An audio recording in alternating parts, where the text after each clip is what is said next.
Blog Talk Radio.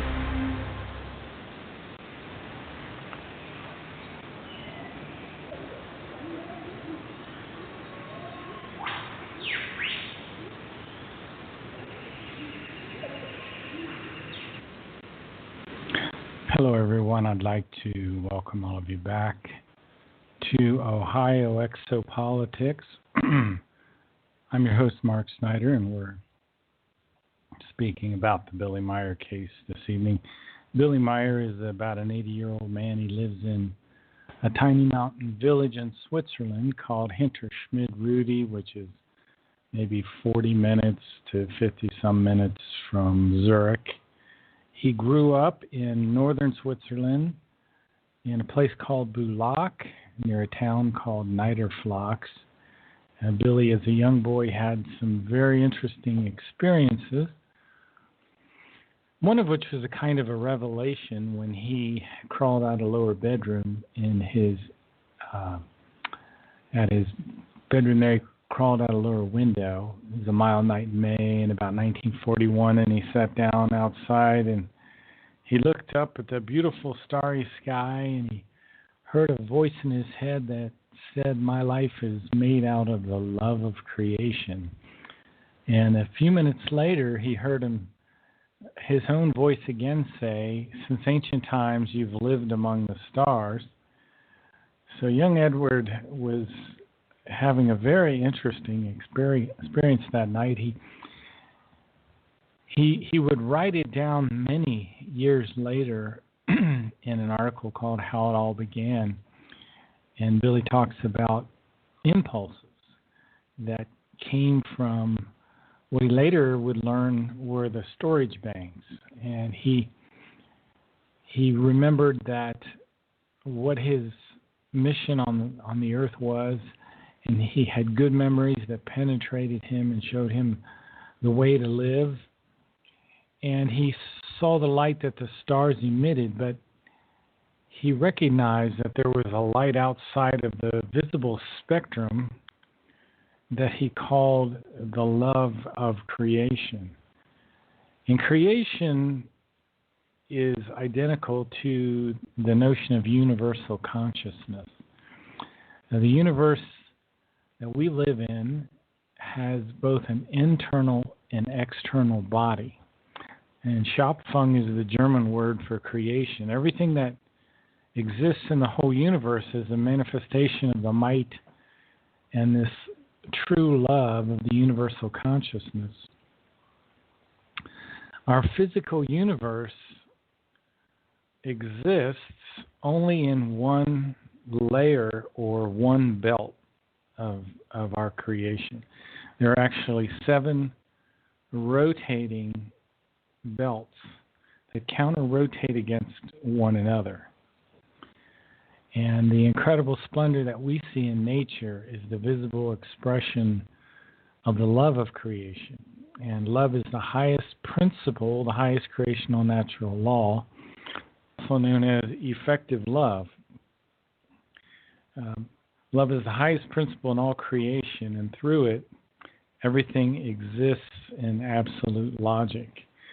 Well, there's also another law of creation called the law of striving, which requires that every living thing evolves, that it works, that it continually strives to better itself. And that's really the key to happiness, is continuing your striving and following also the third creational law, which is the law of harmony, which means that we, as we strive, we need to keep a neutral, positive thought form, and because the universal consciousness is neutral, positive in the way it thinks. And there's something called the creational spirit energy, which interweaves throughout the entire universe. And the entire universe is laced with this energy.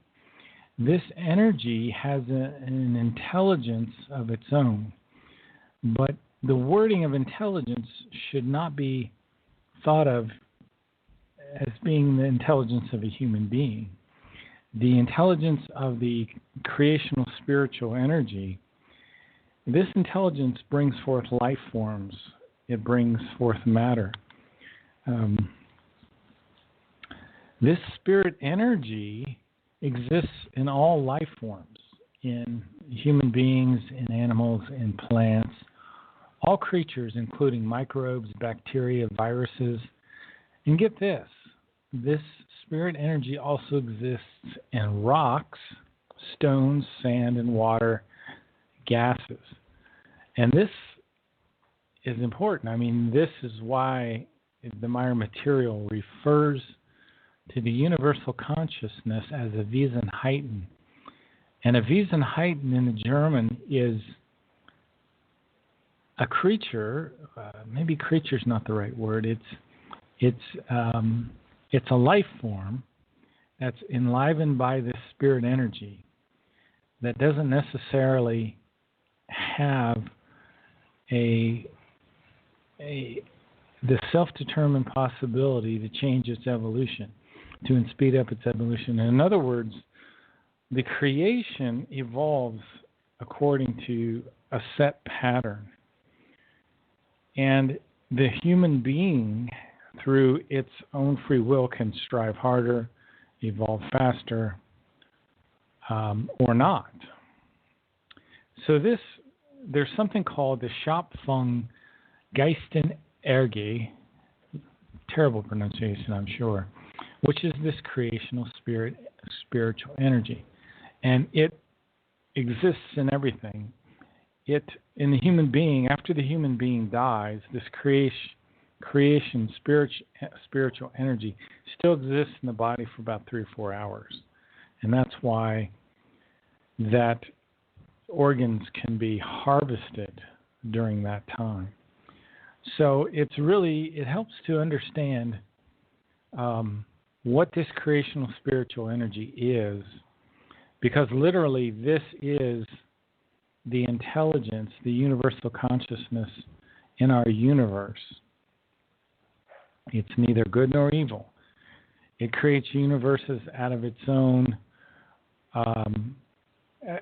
goal of evolution. It builds universes as a part of its own evolution. It creates human spirit forms to help it with its own evolution.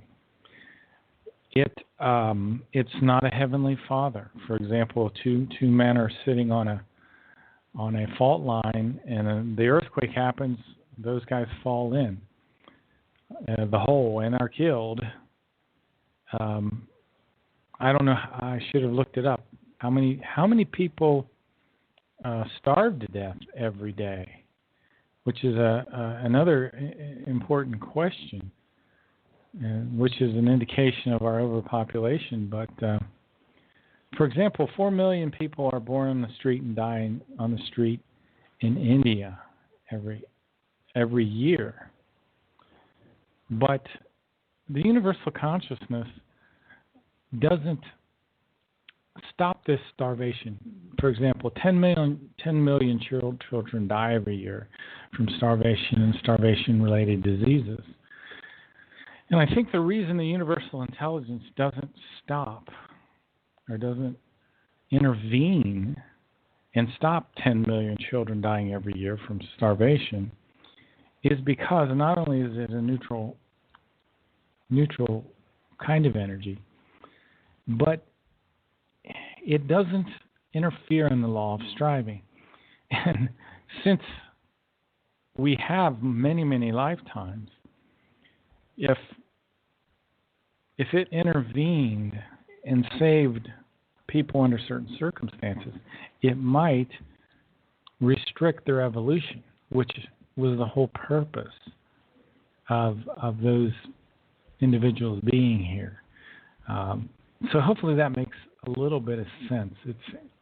I think the concept of the spirit energy helped open some doors for me in terms of my understanding. I also want to talk a little bit about the conscious mind, the unconscious mind, and the subconscious mind.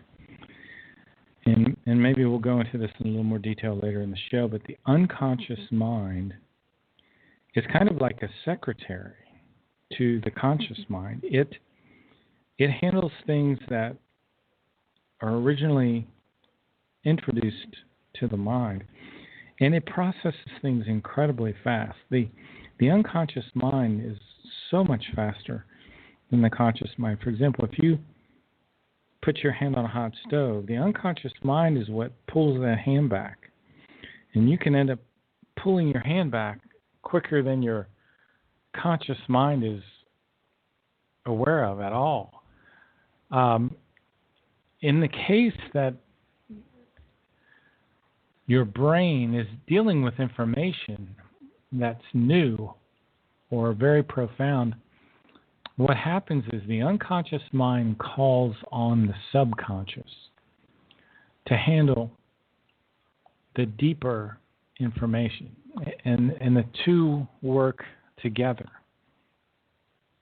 We'll get into more of this a little bit later.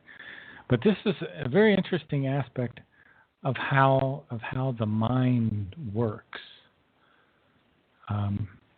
We have something called the Geist form, which is the spirit form, which resides in the middle of the brain, in an area called the superior colliculus.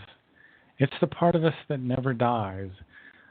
Semyasi, Billy's third contact, called it the wonder of all wonders. She said that every person has a spirit form. It records all of our thoughts, all of our emotions. It will even tell us if our thinking is wrong, if we've learned to pay attention to it. The spirit form is a tiny fragment of the universal consciousness that I was talking about before. It cannot be harmed by anything in the physical world. It's completely invulnerable. It has a center area called the Gewalt, which the Gewalt controls the thoughts and the feelings of the spiritual consciousness. The spirit form does have thoughts and feelings, but it is not as conscious as the material consciousness. The material consciousness is where you do your thinking and your decision making. Anything creative comes through the material consciousness. The spiritual consciousness is focusing on recording things. It's focused on absorbing neutral, positive energy. One of its jobs is also to send impulses to the material consciousness. You see, the spiritual consciousness has information from previous lives and deeper understandings and those sorts of things. So this impulsation goes on. The spirit form comes into the body of a child at 21 days. After the sperm fertilizes the egg, the spirit form comes in. The spirit is no larger than a needlepoint. It has an enormous energy that spreads throughout the entire body. As I was saying earlier, after you die, the spirit energy stays there for about three hours, and body parts can be used in organ donation in that time, but eventually the nature will absorb that spirit energy in about 3 hours. And the spiritual consciousness is, and our impulses and swinging waves, in much the same metaphorical lightness as of electricity, as a power to machines or a light bulb. That's one way to think of the spirit form. The German term Bewusstsein is consciousness, in the quality or state of being aware of an external object or something within oneself. It has been defined as sentience before, awareness, subjectivity, the ability to experience or to feel, wakefulness, having a sense of self. Despite the difficulty in that definition, many philosophers believe there is a broadly shared notion about what consciousness is. Bewusstlosigkeit is unconsciousness, and the part of the psyche lying before the consciousness. Remember, the unconscious is before the conscious, it brings in information, processes it with an incredible rate of speed, and then eventually that information goes to the conscious mind. The unconscious can be comparatively understood as something like I said, a clerical assistant coming before the consciousness in the chain of this information processing.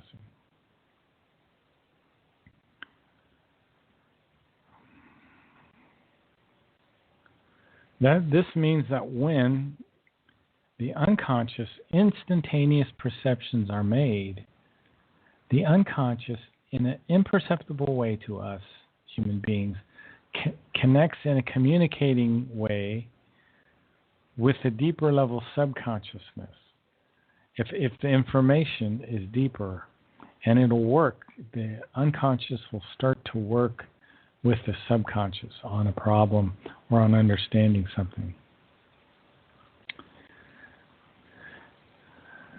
I've talked about the Gewalt tonight, and the Gewalt is the spiritual counterpart of the Psyche. The Psyche controls the thoughts and the feelings of the material consciousness. The Gewalt controls the thoughts and the feelings of the spiritual consciousness. The Psyche controls or organizes the thoughts and the feelings, and from the Psyche comes the state of a negative or a positive mood, the atmosphere of inner attitude. Empfinden is a blocker factor, a process. The Empfinden is a process of the Gewalt, and the Empfinden is a fine spiritual perception that senses this radiating love from a creation. It senses this spirit energy. You know, if you go out into the forest and you listen, you can hear the sound of the animals, the birds, and the insects. And if you watch the birds fly, they move together. And I wonder often if they're connected by what are called these swinging waves, and that's talked about in the Meier material. It says rivers, stones, plants, bushes, trees, everything that crawls and flies on the earth is a life form with a spirit form. And these spirit forms are on a journey through time, which involves many, many lifetimes. And death is just a passage into the world of pure spirit. And this is a cycle that continues. It's one of the laws of nature, one of the creational natural laws, which is reincarnation. And most spirit forms on the earth, most earth humans have a spirit form about 4 million years old. So you've been reincarnating into a physical body for at least 4 million years. At this point, our consciousness is blocked, generally speaking, from those memories because it would be too confusing to deal with the pain and the grief and the problems of a previous life. And it's important that each lifetime your consciousness is focused on what it is currently doing. Now, at the 5th stage of evolution, we get to what's called the age of recognition. And we can recognize and remember those previous lives. And recognizing those previous lives is a blessing in many ways. So we're on a path of evolution. And we're currently in what's called the 2nd stage. The 1st stage is primitive. The 2nd stage is called rational life. The 3rd stage is intelligent life. The 4th stage is called real life. And at the 4th stage, we're true space travelers. Civilizations, human civilizations can travel with almost no time, passing from star to star. We start to become very advanced genetic engineers. We can create life. We can create sentient life, which is even stranger. Now, Semyasi's ship, for example, had a biological central computer that was sentient. It was aware. She could communicate with it telepathically. For all sense and purpose, it was a living machine with a metallic hull.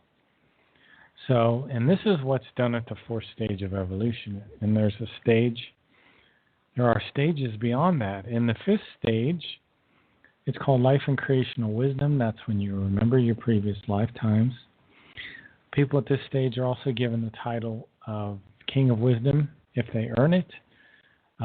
King of Wisdom, JHWH. This is the last stage before human beings become what's called the stage of. It's like a stage where we're half physical and half spiritual. I think it lasts something like 50 million years, and then we become completely spiritual again. We don't need a physical body. And then we enter into kind of a spiritual plane at this point. It is called Arahat Athrasata, and you've probably heard Billy talk about Arahat Athrasata before. It's the first spiritual level. And at the level of Arahat Athrasata, we have no physical body, and we'll move up through 6 more levels after that. And at the Patali level, we're done at the Patali level. And that takes 2.9 billion years to get to. And at that point, we do what's called merging back with creation. So, this is the 7 steps of human evolution. I wanted to read the quick Arahat Athrasata, if I don't knock my headset off, Arahat Athrasata overpopulation excerpt here. That'll, I think, be interesting. In the middle of earthly events, the human stands with the globally highest spirit form. He has all the things of this world to place into order and to value them according to the all-encompassing unitary law of creational order, recognizable in all earthly laws of nature. As an individual, the human has various tasks to which he is responsible. As first, he is responsible to the task of preserving his life for the duration of his developmentally given time. As second, he has to pay heed to the fulfillment of the duty to further develop himself spiritually and consciously in the best way, and to acknowledge the spiritual evolution as an important truth. As a community creature, he is responsible for the task of preserving his species and to instruct and educate his offspring in the meaning of the spiritual teachings. But further, the task is imposed on him to integrate himself into a naturally ordered community, which does likewise guarantee an evolution in every regard, as nature visibly and livingly exemplifies. The preservation of the human species is not based on a formula of simple propagation, as such the erroneous teachings of earthly religions proclaim. The preservation of the species is based on the compliance with the following natural laws. As such, the compliance is in holiness, therefore monitoring, supervising, and controlling. But the formula of the simple propagation is unholy.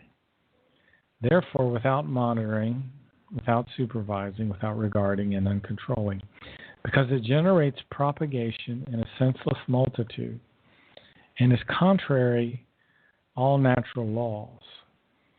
That the human of the earth renders the compliance of this simple propagation and disregards all creational laws is recognizable for every human who moves himself even slightly on a consciousness-related developmental pathway. Boundless and without stopping, the human augments itself and procreates offspring in an uncontrollable, unholy form. While your earth is able to carry and nourish 500 million human beings, the earth human begot, well, now close to 9 billion humans, and is impelled in only a few centuries of such an evil overpopulation that millions will have to die an abnormal death. And that was what I was talking about earlier. Let me look again and see if I still have that up. How many people? 10 million children die every year from starvation and starvation-related diseases. 10 million every year. That's quite a lot. Through irrationality and religious and erroneous teachings of the earth human, the mass of the humanity was driven into boundlessness, through which those problems that were restricted to a few humans and containable have spread into a nameless mass and became uncontrollable. And so, with the reckoning and disregard of the law of preservation of the species, in only a few centuries, humanity was driven into a mass of overpopulation, and inevitably rose all the problems and hardships and degenerations with it. When the earth human lives in the right sense, in the fulfillment of his task, he then lives in the order given by creation.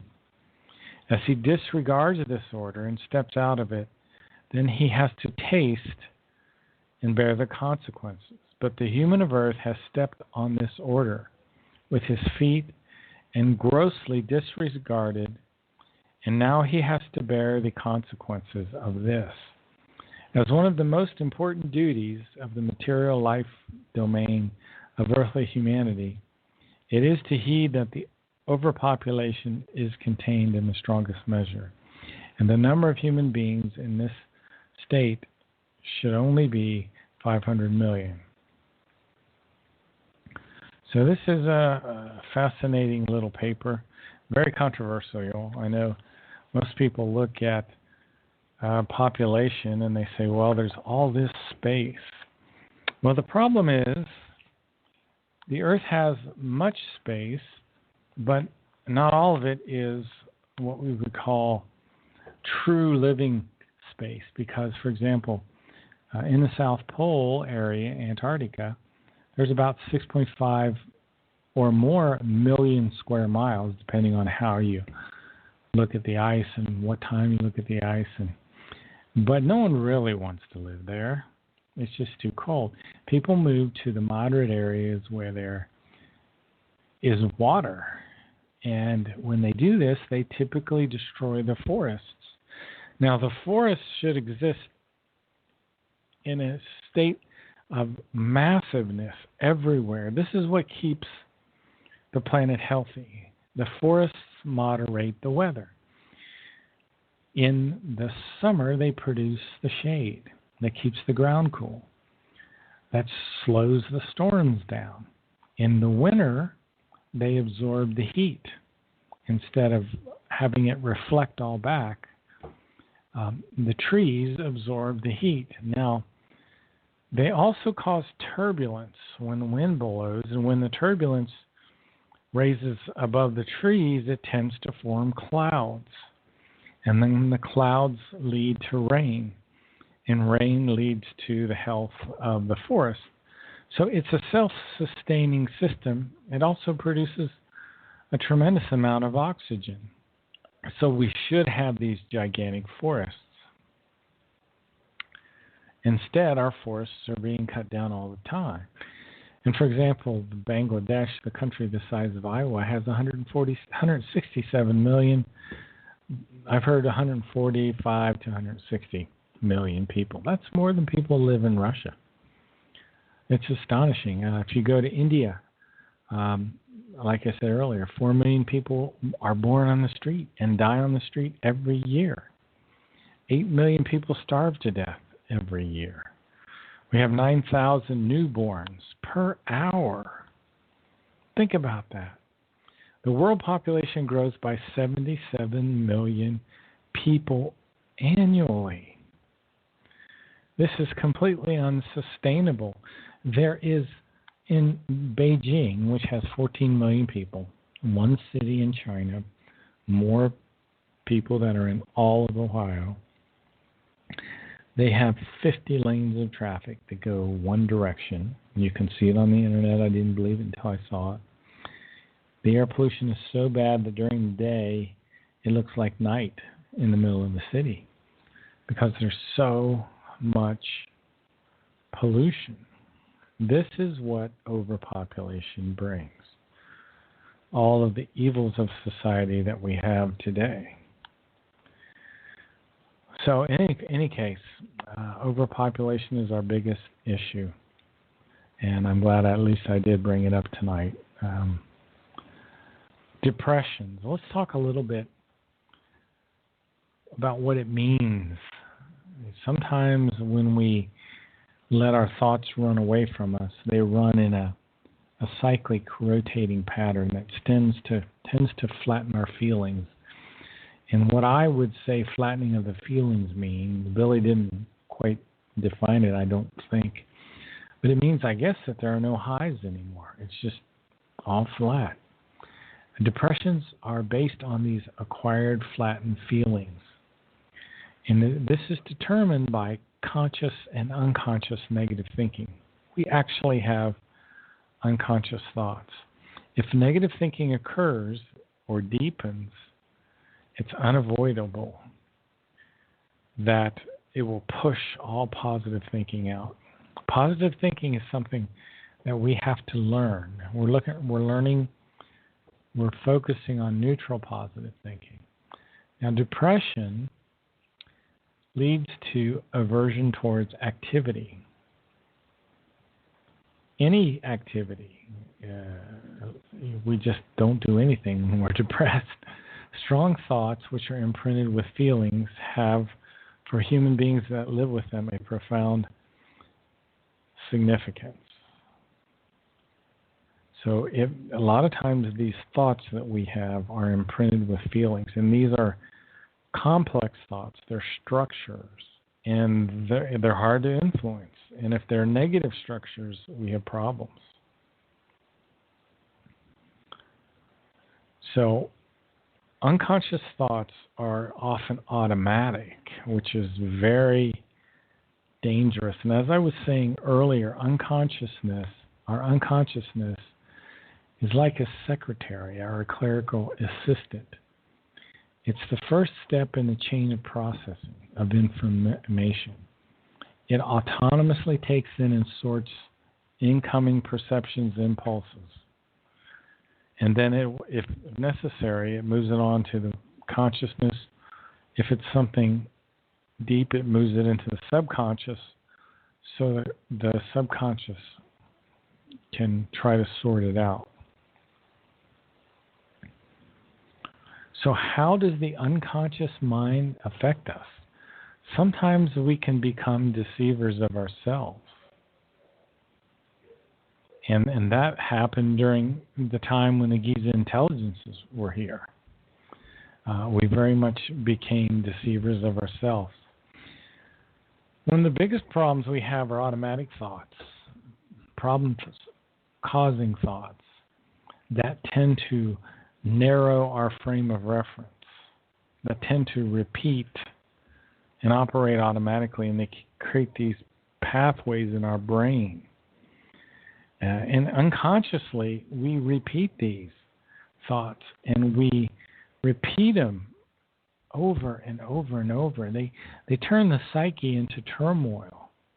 These are automatic thoughts. They're very, very difficult to break out of. And this is what makes people literally crazy.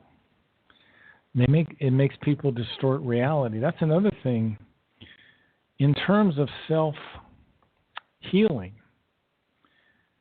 we have to determine where we are distorting reality.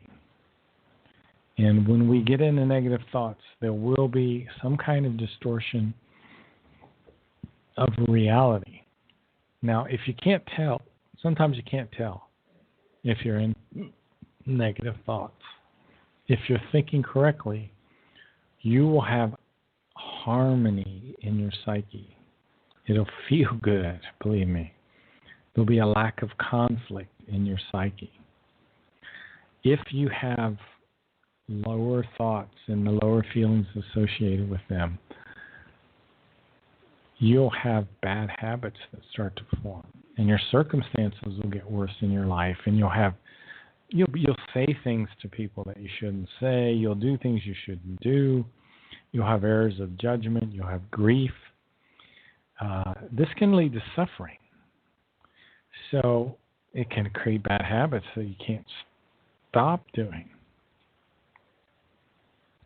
Now your body starts to react to the kind of thoughts that you're having.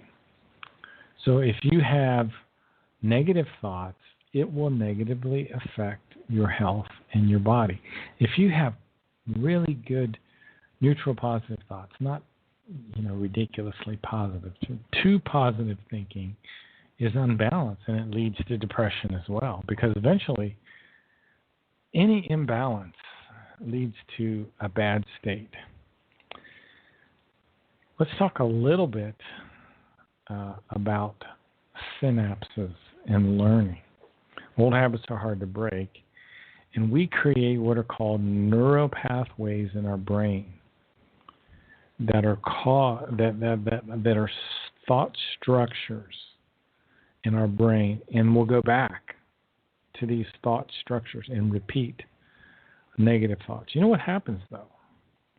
If you can build healthy, neutral, positive thought structures in your brain, you can go back to those thought structures and start repeating good thoughts, good feelings, and it brings a light to your whole psyche.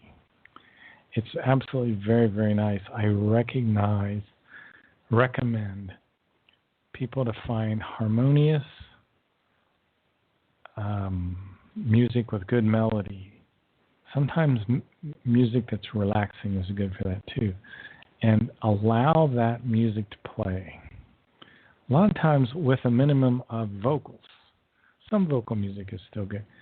But if you'll do that, let that go into your subconscious and your unconscious, and focus on some other task, that will release sometimes turmoils that are in your subconscious and your unconscious, and free your conscious mind. It really has a very good thing, a very good effect. But if you nurture these pessimistic, bad, negative thoughts, you'll have bad, negative, pessimistic feelings, and eventually your body will be influenced. It's true, optimists live longer. People with a neutral, positive attitude have a lower chance of heart attack. Learning the thinking skills of the might of thoughts is part of your staying alive. That's how critical this is. So in any case, I wanted to cover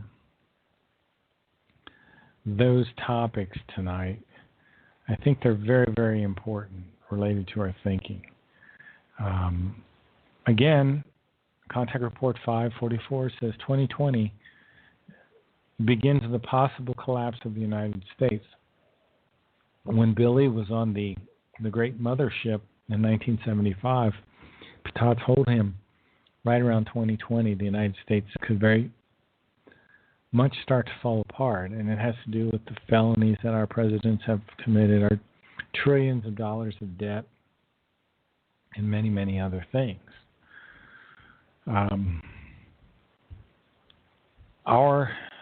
Switching another topic, our solar system does have a binary star. And this is another thing Billy learned on the Great Mothership in 1975. Billy got to see the dark star. And this dark star is a binary system. Our solar system is a binary system. The dark star is beyond what's called the Oort cloud. And after the planets, the main planets, I think, after Uranus, you start to get into the Oort cloud, the beginnings of the Oort cloud. There's a disc-shaped inner Oort cloud and a spherical outer Oort cloud. And this Oort cloud is this extended shell of icy objects. There's about 50,000 to 200,000 AU from the sun is this Oort cloud, and these icy planetesimals there.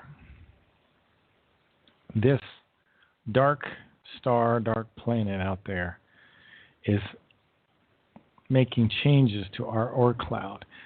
The dark star is about 10 times smaller than our star and has planets orbiting around it. So the two-star system, the rotation is equivalent to about a light year. Now, this dark star is starting to hurl structures out of the Oort cloud, and a very long change of meteors are being catapulted into the inner solar system. And we're starting to see these meteors from the Oort cloud showing up in our skies. Okay, let me switch. I'm going to hit a lot of different topics here. The danger of trans fats. Trans fats are in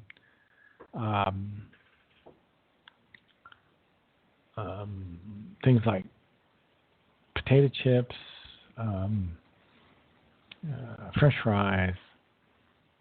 They can cause your stomach to hurt. It can cause bloating, but it gives you harmful LDL cholesterol levels will start to rise. It causes the hardening of the arteries. And this is caused by these artificial fatty acids that are created by an industrial process that adds hydrogen to liquid vegetable oils. And this is really unhealthy for us. It can be one of the reasons. If you're eating trans fats and you're wondering why are you feeling bloated, include foods like biscuits, burgers, popcorns, cheese products, some cheese products. It can be because of the trans fats. Stay away from that. Next topic. I'm hitting a lot of topics today. We've talked about some of these before, but I thought it would be good to cover some more of this again. Agharta. Agharta is the blue-skinned people. Billy was in the Himalayas and he was in India for a while. He saw these blue-skinned people, particularly in the vicinity of Shigatse and Shambhala, is what is called the underground realm of Agharta. It's in what's called, Shigatse is in the autonomous region of China, the Tibetan autonomous region of China. Shigatse is also sometimes called the gateway to Mount Everest. It's north of India, south of Tibet. The city of Shigatse, and of course Agharta itself, is said to be controlled by a race of people called the Sons of the Sun, and they are another group that's focused on world domination, just like our religions and secret societies. The Plejaren cannot speak about it any more than that. Now, Agharta is discussed in Contact Report 70 in an event that occurred some 11,000 years ago. And let me read this quickly. It says, named after Eris II, the India of today was at that time called Aryan, which, however, split off from Hyperborean after a few centuries, 210 years. It joined itself with the inhabitants of Mu and Agharta, while from Hyperborea, Eris the First constantly troubled New and Greater Atlantis by certain war activities. Billy has never spoken with the blue-skinned people, although he says he has seen them during his travels. Enough of that. Let me talk about Adolf Hitler. Adolf Hitler was destined to become a great leader. He was impulsed by the Plejaren at a young age. He was supposed to be a very benevolent leader. And in many ways, he was much more benevolent than our history paints him as being. When the Germans attacked Poland, they were doing that because thousands of German people were being brutally massacred in Poland, but you never hear about that. Hitler also offered peace to Winston Churchill many, many times, and he never took him up on it. Churchill, by the way, was a terrible drunk, and so bad he couldn't even hardly give public speeches. And his addresses on the radio were often done by actors. But anyway, Popes Pius the 11th and the 12th made deals with Hitler, and this is after Hitler went bad. Remember, Hitler was impulsed by the Giza intelligences, which are these human beings on the earth, human beings that were extraterrestrials that existed far below the Giza plateau. They used religion very much to like mind control the earth people. They had a kind of technology called telenotic impulses, which would put us kind of in a hypnotic state. It still affects us today, even though the Giza intelligences are no longer on the planet. Billy got to see the Giza intelligences in the middle 50s when a woman named Asket, one of his extraterrestrial mentors, who mentored Billy for about 11 years, took Billy far below the Giza plateau. Billy was about 16 years old. He saw the headquarters of the Giza intelligences, an ancient spacecraft underground. He saw smaller craft. He saw their guards. He also saw like a raised platform in the right, to the right of where he was standing, and that had a crown of thorns and what looked like the cross from the crucifixion, and a pouch with like valuable coins in it, that sort of things, and valuable stones.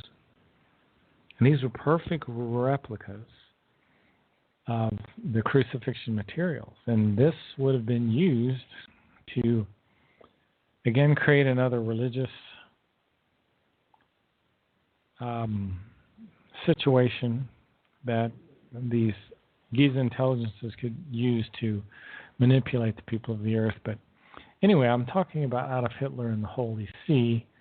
And the Holy See is part of this hierarchy in Rome. These popes that worked with Hitler, and this was at the point of when Hitler had gone negative. He was heavily influenced by an individual named Hermann Steinschneider, who was in the Thule Society and also being influenced by these extraterrestrial humans called the Giza intelligences. Hermann Steinschneider was known as Eric Janssen during that time. But that's enough on Hitler and the Holy See. There's a planet, I was talking about overpopulation earlier, there's a planet called Akart, which is mentioned in Contact Report 476. It was an Earth-sized planet which was destroyed. In 1975, there were 23 billion people that lived there. It was in the Proxima Centauri system, not in our space-time configuration, but in the Plejaren space-time configuration. These people had some very advanced technologies compared to the Earth people anyway. Eventually, the population of Akart increased to 39 billion, and then the climate was completely destroyed. There was an oxygen collapse that occurred, and the atmosphere was lost on the planet. The Plowarian were only able to get 116 million people off the planet before the atmosphere collapsed, and billions of people, nearly 39 billion people died. Next topic, I'm running through some very quick topics. The dangers of something called cyclamate. And this is one of our sweeteners that we use today. The Plowarian recommend that we stay away from various kinds of sweeteners, especially anything had to do with cyclamate. It's very detrimental to the health. It can promote weight gain through increased appetite. It negatively affects intestinal functions to a degree. Often in the intestines, it will convert into something called cyclohexylamine, which is a poison, which leads to high blood pressure, causes damage to sperm cells. Impotence can be caused by it. Moreover, sweeteners of the form produce a carcinogenic effect in men and women as well as animals. I talked about the Giza intelligences very few moments ago. These Giza intelligences was named Gewalt. He was the third-born son of Eris the Barbarian. Eris the Barbarian was the leader of these people that came from Beta Centauri. They first went to the North Polar region, which was called Hyperborea, a very beautiful area at that time, very warm, believe it or not. During that period in Earth's history, the North Pole region, the Arctic was a place of summer all the time. There were palm trees and fruit trees and all kinds of animals. But Eris the Barbarian and his entourage of extraterrestrial humans took over Hyperborea. Gewalt, his third-born son, at some point took over after Eris the Barbarian died. Gewalt was murdered by Erisane, and this has occurred 340 years after Gewalt came into power. This was many, many years after the life of Eris the Barbarian. These people lived for quite some time in the early days, but as time went on, the Giza intelligence's lifespan shortened and got shorter and shorter.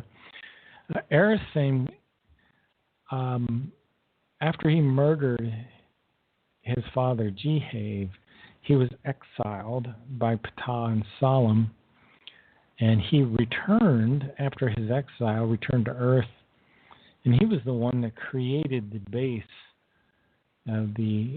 beneath the Giza pyramids. He created what we call the Giza intelligences. At this time, Ptah and Salam, his brothers, went to Hyperborea, and they ruled with wisdom and kindness and justice. Erisane created kind of a religious cult. He created religious teachings, and his strategy to gain power on the earth, he wanted to subjugate all life on earth to him. And he created these religious cultic teachings which really would take away people's inner freedom so that they would not grow in their consciousness. And the gypsies along the Nile and the Mediterranean adhered to his teachings very intensely.